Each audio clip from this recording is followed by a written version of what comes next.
नमस्कार दोस्तों, स्वागत है आपका हमारे YouTube चैनल में। कहानी में आगे बढ़ने से पहले आप हमारे चैनल पर नए हैं तो चैनल को सब्सक्राइब जरूर करें और बेल आइकन पर प्रेस करें ताकि आने वाली और भी नई कहानी की नोटिफिकेशन आपके मोबाइल पर सबसे पहले पहुंचे। तो चलिए बढ़ते हैं आज की कहानी की ओर। सुहानी जब 6 महीने की थी तो उसकी माँ की मृत्यु किसी बीमारी के कारण हो जाती है। सुहानी के माँ की मृत्यु के बाद उसके दादा दादी ही उसकी देखभाल करते हैं। सुहानी के पिताजी उसे देखना भी नहीं चाहते थे, जिस वजह से उसकी दादी माँ ही उसका पालन पोषण करती है।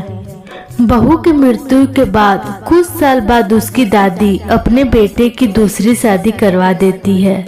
सुहानी की दूसरी माँ से भी बेटी ही होती है। सुहानी अपने ही घर में अनाथों जैसे रहती और उसके पिताजी उसकी सौतेली बहन से ही ज्यादा प्यार करते। सुहानी का परिवार उतना पैसे वाला नहीं था। वे जैसे तैसे करके सुहानी की सौतेली बहन को अच्छे स्कूल में पढ़ाते और सुहानी को घर के कामों में हाथ बटाने के लिए घर में ही रखते। सुहानी घर पे रहकर ही अपनी माँ के साथ घर के कामों में हाथ बटाती। काम खत्म होने पर वे अपनी बहन द्वारा फेंक दिए गए खिलौनों से खेलती।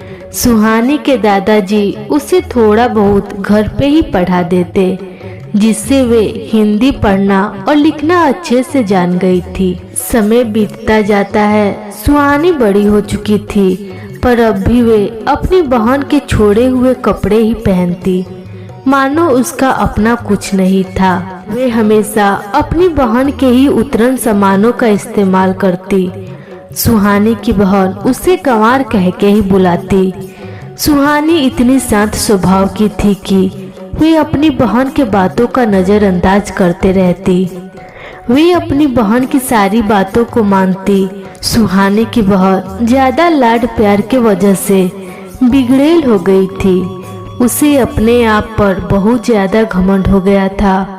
उसे शादी भी काफी अमीर लड़के से करनी थी। सुहानी की सौतेली बहन का रहन सहन देखकर उसके माता पिता को उसके भविष्य की काफी चिंता होने लगी।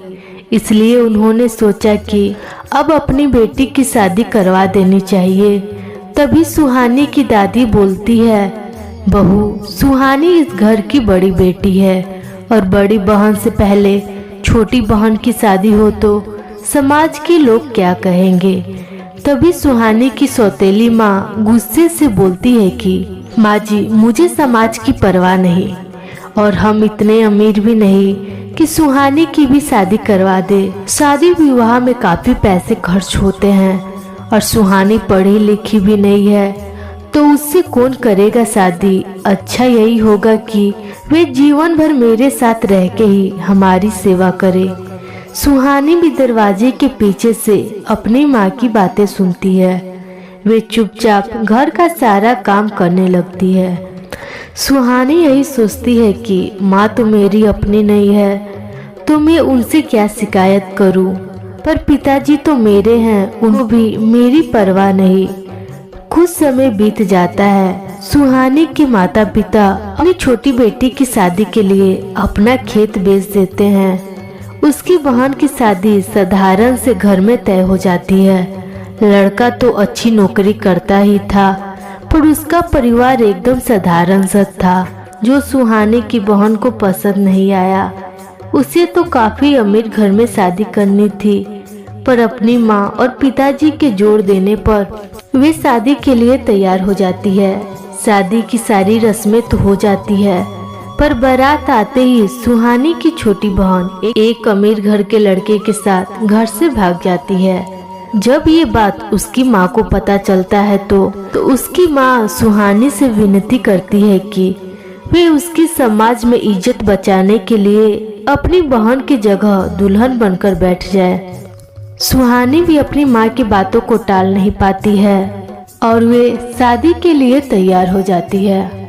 शादी तो हो जाती है, पर जब सुहानी के ससुराल वालों को पूरी सच्चाई पता चलती है तो वे सुहानी को बुरा भला बोलने के बजाय उसकी काफी तारीफें करते हैं और सम्मान पूर्वक उसे अपने घर में बहू स्वीकार करते हैं। पर जब उसकी बहन अमीर लड़के से शादी करके अपने ससुराल जाती है तो उसके ससुराल वाले उसे गरीब घर की लड़की बोलकर घर में घुसने ही नहीं देते। उसके साथ ही साथ वे लड़की को भी घर से निकाल देते हैं और उसे अपनी सारी संपत्ति से भी बाहर कर देते हैं। सुहानी की बहन अपने पति के साथ अपने मायके चली आती है। वहीं रहकर उसका पति छोटी सी मजदूरी करके अपनी पत्नी को रखता। इधर सुहानी के व्यवहार से उसके ससुराल वाले काफी खुश रहते। उसे वहां मान सम्मान भी मिलता जिसकी उसने कभी कल्पना भी नहीं की थी। वहीं सुहानी गहनों से लदी अपने मायके आती है तो उसकी बहन फटी साड़ियों में होती है। उसे देखकर माँ बेटी को काफी जलन होता है। तभी उसकी दादी कहती है कि बहू, ये तुम्हारे कर्मों का ही फल है जो आज तुम्हें मिल रहा है। जो जिसके नसीब में लिखा होता है वही सबको मिलता है, न किसी को कम और न ही किसी को ज्यादा। अपनी सास की बातों से सुहानी की माँ को अपने किए गलतियों का एहसास होता है और वे सुहानी से माफी मांगकर उसका और उसके पति का उसके मायके में काफी अच्छे से खातिरदारी करती है।